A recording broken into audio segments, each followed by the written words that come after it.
कम से कम 6 महीने के लिए अनएक्सप्लेन्ड फटीग होनी चाहिए। अनएक्सप्लेन्ड है तो डेफिनेटली इसका मतलब आप किसी भी डायग्नोसिस से उसे एक्सप्लेन नहीं कर सकते, चाहे वो मेडिकल डायग्नोसिस हो चाहे साइकियाट्रिक इलनेस। और इसको डायग्नोस करने के लिए हम बाकी सारी इलनेसेस को रूल आउट करेंगे, जैसे एंडोक्राइन पॉइंट ऑफ व्यू से किसी को हाइपोथायराइडिज्म तो नहीं है तो फिर तो हाइपोथायराइडिज्म में डायग्नोसिस बन जाएगा। बेस्ट प्रोग्नोसिस का मतलब होता है कि किन का आने वाला समय सबसे अच्छा रहने वाला है। अब ये ना सभी के लिए सच है और इस बीमारी के लिए भी सच है। वो लोग जो सोशल कॉन्टैक्ट में रहते हैं। नमस्कार दोस्तों, अगर हमें कोई परेशानी हो और सामने वाला उसको समझ ना पाए, उसके लिए हम खूब सारी जांचें कराएं, फिर भी हम तकलीफ़ महसूस करें और सामने वाला कहे सब तो तुम्हारे दिमाग में ही है, तो हमें कैसा लगेगा? ऑफ कोर्स हमें बहुत ही बुरा लगेगा। वैसा ही कुछ महसूस करते हैं जिनको क्रोनिक फटीग सिंड्रोम होता है। आओ हम इसकी डिटेल में बात करते हैं कि ये क्रोनिक फटीग सिंड्रोम क्या है और इसका डायग्नोसिस कैसे बनता है और इसके ट्रीटमेंट में हमें मरीज़ की मदद कैसे कर सकते हैं। तो इसका डायग्नोसिस तभी बनाया जा सकता है जब कम से कम 6 महीने तक पेशेंट को परेशानी रहती है। तो इसमें जो वर्ड्स यूज़ किए गए हैं, मैं नोट्स की इसमें हेल्प लूँगा, वो है सिवियर डिबिलिटेटिंग फटीग, मतलब बहुत ज़्यादा होती है और इतनी ज़्यादा थकावट महसूस होती है कि पेशेंट वैसा काम नहीं कर पाता जैसा वो करना चाहता है। और माइल्जिया मतलब मसल्स में पेन होती है, सर में दर्द होता है, हेडेक होती है। फारेंजाइटिस मतलब गले में परेशानी होती है। एक हल्का बुखार रहता है, लो ग्रेड फीवर जिसको हम बोलेंगे। पेट जो है वो ख़राब रहता है। लिम्फ नोड्स होते हैं, जैसे गिल्टियाँ होती हैं, जैसे गला ख़राब हो जाए तो कई बार यहाँ पे कोई लिम्फ नोड आ जाता है, या कई बार जैसे यहाँ पे गिल्टियाँ आ जाती हैं, जैसे किसी को टीबी वगैरह होता है, बट यहाँ पे लिम्फ नोड होंगे बट वो डायग्नोसिस नहीं बनेगा। उसके अलावा लिम्फ नोड हो सकता है किसी को अल्ट्रासाउंड में भी मिले। कॉग्निटिव कंप्लेंट्स होती हैं। कॉग्निशन का मतलब होता है सोच की परेशानी की थकावट रहती है, कंसंट्रेट नहीं हो पाता, इस तरह की शिकायतें हो सकती हैं। ऐसा 0.007 to 2.8% में होता है। अब किताब में ही ऐसा लिखा हुआ है तो मैं कुछ नहीं कह सकता दोस्तों। अब ये जो परेशानी है लगभग 20 से 40 साल की उम्र में हमें देखने को मिलती है। फीमेल्स में ये पुरुषों के मुकाबला 2 गुना ज़्यादा होती है, 2:1 की रेशो होगी। इसके साथ कुछ और बीमारियां भी हो सकती हैं, जैसे अगर साइकियाट्रिक बीमारी की बात करूं तो इरिटेबल बाउल सिंड्रोम है, जिसका डिटेल में आप वीडियो देख सकते हैं। इसके अलावा फाइब्रोमाइल्जिया हो सकता है। इसके बाद एक टीएम जॉइंट प्रॉब्लम होती है, टेम्पोरोमैंडिबुलर। ये वाला जॉइंट होता है टेम्पोरल ऊपर वाली, और मैंडिबुलर ये हमारी जॉ या जबड़े को बोलते हैं। इस जॉइंट की परेशानी के साथ ये परेशानी हो सकती है। इसका डायग्नोसिस तभी बन सकता है जब आप मेडिकल और साइकियाट्रिक इलनेसेस को रूल आउट कर सकें। तो इन शॉर्ट इन पेशेंट्स की फ़ाइल काफ़ी मोटी होगी और ज़्यादातर इन्वेस्टिगेशंस जो हैं वो नॉर्मल या नियर नॉर्मल ही होंगी, क्योंकि ना कोई साइकियाट्रिक प्रॉब्लम निकलेगी खास और ना ही कोई मेडिकल प्रॉब्लम। उसके बाद डायग्नोसिस में जो centre of disease control prevention है, उनके हिसाब से कम 6 महीने के लिए अनएक्सप्लेन्ड फटीग होनी चाहिए। अनएक्सप्लेन्ड है तो डेफिनेटली इसका मतलब आप किसी भी डायग्नोसिस से उसे एक्सप्लेन नहीं कर सकते, चाहे वो मेडिकल डायग्नोसिस हो चाहे साइकियाट्रिक इलनेस। तो इसमें जो फटीग है या थकावट है, फटीग का मतलब होता है थकावट, थके थके रहना बेसिकली, तो वो न्यू या डेफिनेट ऑनसेट होना चाहिए कि कुछ महीने पहले जब भी या कुछ साल पहले वो स्टार्ट हुई थी, उनको क्लियर कट होना चाहिए कि उससे पहले ज़िंदगी नॉर्मल थी और उसके बाद ये परेशानी शुरू हुई। नॉट ड्यू टू एग्जर्शन, वो एग्जर्शन की वजह से नहीं होनी चाहिए, मतलब जैसे आपने कोई काम किया, आप थक गए इसलिए आपको फटीग हुई, ऐसा नहीं होना चाहिए। और रेस्ट करने के बाद अक्सर आपने देखा होगा कि जब हम रेस्ट करते हैं तो हम फ्रेश फील करते हैं, तो यहाँ रेस्ट करने के बावजूद भी इंसान जो है वो फ्रेश फील नहीं करेगा। उसके बाद फंक्शनल इम्पेयरमेंट।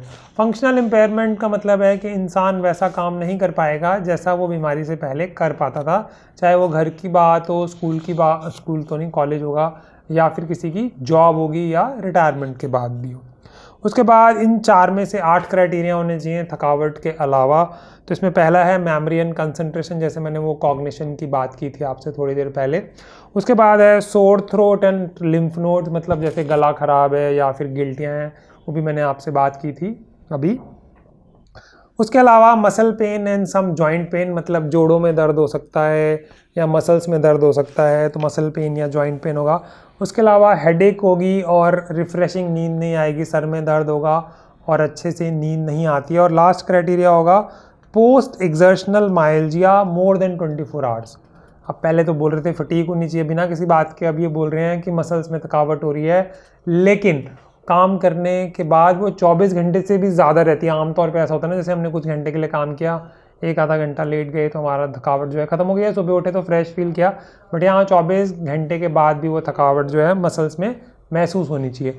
और इसको डायग्नोज करने के लिए हम बाकी सारी इलनेसेस को रूल आउट करेंगे, जैसे उन एंडोक्राइन पॉइंट ऑफ व्यू से किसी को हाइपोथायराइडिज्म तो नहीं है, तो फिर तो हाइपोथायराइडिज्म ही डायग्नोसिस बन जाएगा, फिर क्रॉनिक फटीग सिंड्रोम नहीं बनेगा। उसी तरह न्यूरोलॉजिकली हम मल्टीपल स्क्लेरोसिस को रूल आउट करने की कोशिश करेंगे। इन्फेक्शन में HIV या इन्फेक्शियस न्यूक्लियोसिस को रूल आउट करने की कोशिश करेंगे। HIV मतलब एड्स वाली बात होगी। साइकेट्रिक इलनेसेस में हम डिप्रेशन को रूल आउट करने की कोशिश करेंगे, बट ये है कि ये माना जाता है कि अगर हम डिप्रेशन के क्राइटेरिया को इसमें डालने की कोशिश करें तो लगभग 80% पेशेंट्स तो एज ए डिप्रेशन ही डायग्नोज हो जाएं। बट जो कुछ खास बातें हैं जो इसको डिप्रेशन से अलग करती हैं वो कौन सी हैं। सबसे पहली बात तो ये है कि यहाँ पे कोई फीलिंग ऑफ गिल्ट नहीं होगी। गिल्ट क्या होता है? आत्मग्लानि, या मैं मुझसे गलती हो गई, इस तरह की कोई फीलिंग नहीं होगी। सुसाइडल थॉट्स नहीं होंगे। एनिडोनिया नहीं होगा। एनिडोनिया का मतलब होता है कि उन चीज़ों में मज़ा नहीं आता जिनमें पहले मज़ा आता था, तो ऐसा कुछ नहीं होगा। पेशेंट को मज़ा आएगा उन चीज़ों में जिनमें पहले भी मज़ा आता था। और उसके अलावा वेट लॉस नहीं होगा यहाँ पे, जो डिप्रेशन में हमें देखने को मिलता है, बट बाकी सिम्टम्स हो सकते हैं। उसके बाद है no history of genetic loading, no history of stress. Genetic loading और जो नो हिस्ट्री ऑफ स्ट्रेस का मतलब है कि कोई ऐसा तनाव नहीं होगा जिसकी वजह से डिप्रेशन हो जाए, या फैमिली में कोई डिप्रेशन की हिस्ट्री हमें नहीं मिलेगी। इस तरह से हम इसे डिप्रेशन से अलग कर सकते हैं। उसके अलावा जो है इनका रिस्पॉन्स उतना अच्छा नहीं होगा एंटी डिप्रेशन में जितना कि अक्सर डिप्रेशन का होता है। ज़्यादातर स्पॉन्टेनियस मतलब अचानक ये सारे सिम्टम्स गायब हो जाएं ऐसा तो कम होता है, बट फिर भी 63% जो पेशेंट हैं वो 4 इयर्स के बाद जो हैं ठीक हो जाते हैं। ये भी किताब में लिखा हुआ है। Best prognosis point of view से मेंटेन सोशल कांटेक्ट। अब इसका बेस्ट प्रोग्नोसिस का मतलब क्या होता है? बेस्ट प्रोग्नोसिस का मतलब होता है कि किन का आने वाला समय सबसे अच्छा रहने वाला है। अब ये ना सभी के लिए सच है और इस बीमारी के लिए भी सच है। वो लोग जो सोशल कांटेक्ट में रहते हैं, इसका मतलब जो लोग सोशलाइज करते हैं, बल्कि ये तो मैं एक और रिसर्च भी देख रहा था, सबसे लंबी उम्र उनकी होती है जो फैमिली से वेल कनेक्टेड होते हैं और सोशली भी इंटीग्रेट होते हैं। सोशली इंटीग्रेट का मतलब है वो अपने प्यून को भी हेलो करते हैं, जो उनके बाल काटता है उसको भी हाई करते हैं, जिस रिक्शे पे जाते हैं रिक्शे वाले से भी पूछते हैं क्या हाल चाल है, और जिस दुकान पे जूस पीते हैं उससे भी पूछते हैं कि भैया कैसा चल रहा है, अपने बॉस से भी पूछते हैं, अपने कलीग से भी पूछते हैं। मतलब वो सोशली सबसे मिलनसार होते हैं। तो जितने भी लोग मिलनसार होते हैं वो काफ़ी सारी प्रॉब्लम से दूर रहते हैं। वहाँ उनको क्रॉनिक फटीग सिंड्रोम में भी फ़ायदा होता है, क्योंकि ह्यूमन एक सोशल एनिमल है, जितना वो सोशलाइज करेगा उतना अच्छा रहेगा। उसके बाद है जो लोग अपना काम करते हैं, जैसे हमने कई बार पहले भी बात की है कुछ वीडियोज़ में, कर्म ही पूजा है। तो कर्म ही पूजा है ऐसा हमारे ग्रंथों में लिखा भी हुआ है। तो बेसिकली काम, जो लोग काम करते हैं जितनी भी कैपेसिटी में हो सके, कम या ज़्यादा उससे फ़र्क नहीं, बट अगर काम करते हैं तो ज़िंदगी चलती रहती है, और अगर काम नहीं करते तो ज़िंदगी थोड़ी बोरिंग हो जाती है। तो जो लोग काम करते हैं, सोशलाइज करते हैं, चाहे वो रिड्यूस लेवल पे भी करें, उनका प्रोग्नोसिस जो है वो अच्छा रहता है। ट्रीटमेंट में इसमें ये है कि पेशेंट को एज ए डॉक्टर, मतलब ये डॉक्टर्स के लिए बेसिकली वाला पॉइंट, डॉक्टर को कभी ये नहीं कहना चाहिए कि सब कुछ आपके मन में है, क्योंकि पेशेंट जेन्युइनली परेशान है, इन्वेस्टिगेशंस उसकी हो चुकी हैं, बट फिर भी जो वो महसूस कर रहा है वो बिल्कुल जेन्युइन है, तो इमेजिनरी नहीं कहना चाहिए। That is very very important.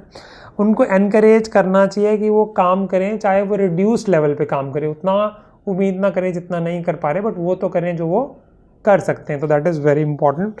Treatment में फिर भी इसमें एम्फीटामिन और एंटी डिप्रेसेंट्स का रोल है। जितना डिप्रेशन में रिस्पॉन्स आता है अच्छा उतना तो नहीं आएगा, बट फिर भी कुछ रिस्पॉन्स तो आएगा ही। एम्फीटामिन जो है वो स्टिमुलेंट कैटेगरी में ड्रग्स आती हैं, जो कि एक साइकियाट्रिस्ट ही लिख सकता है या न्यूरोलॉजिस्ट कुछ पर्टिकुलर कंडीशंस में, तो वो देखना पड़ेगा। उसके बाद है सेल्फ हेल्प ग्रुप्स, क्योंकि सेल्फ हेल्प ग्रुप में क्या होता है, सेल्फ हेल्प ग्रुप होते हैं जैसे अल्कोहलिक एनोनिमस, जहाँ सारे अल्कोहलिक्स इकट्ठे मिलते हैं, या नारकोटिक्स एनोनिमस जहाँ पे सारे नारकोटिक्स लेते हैं, या गैम्बलिंग एनोनिमस जो सारे लोग जुआ खेलते हैं। उसी तरह आजकल ये प्रैक्टिकली पॉसिबल है कि व्हाट्सएप पे या फिर फेसबुक पे या और भी कई जगह ग्रुप बनाए जा सकें ऑनलाइन, जो सेम प्रॉब्लम से ग्रस्त होते हैं। उसमें क्या होता है कि सबकी एक कॉमन शिकायत होती है कि इनके डॉक्टर इनको सीरियसली नहीं ले रहे, बट ये पेशेंट आपस में एक दूसरे को सीरियसली लेते हैं, या सभी लोग अपना दुख बांट लेते हैं, तो मन जो है वो हल्का हो जाता है। तो अगर हम समराइज़ करें, क्रॉनिक फटीग सिंड्रोम जो है वो काफ़ी परेशान करने वाली बीमारी है, क्योंकि सारी इन्वेस्टिगेशंस कराने के बाद भी इसमें कुछ निकलता नहीं है। 6 महीने से ज़्यादा थकावट रहती है। उसके अलावा 8 में से 4 लक्षण और रहते हैं, जिसमें गला ख़राब होना, लिम्फ नोड्स का महसूस होना, मसल पेन होना और जॉइंट्स में पेन होना, इस तरह के लक्षण रहते हैं। ट्रीटमेंट पॉइंट ऑफ व्यू से अगर देखा जाए तो एंटी डिप्रेसेंट या एम्फेटामिन्स का रोल है, और 63% जो लोग हैं वो टाइम के साथ लगभग 4 साल में ठीक हो जाते हैं धीरे धीरे। स्पॉन्टेनियस रिमिशन तो इसमें अचानक से ठीक ऐसा तो नहीं होता है। तो आज के लिए दोस्तों इतना ही। धन्यवाद।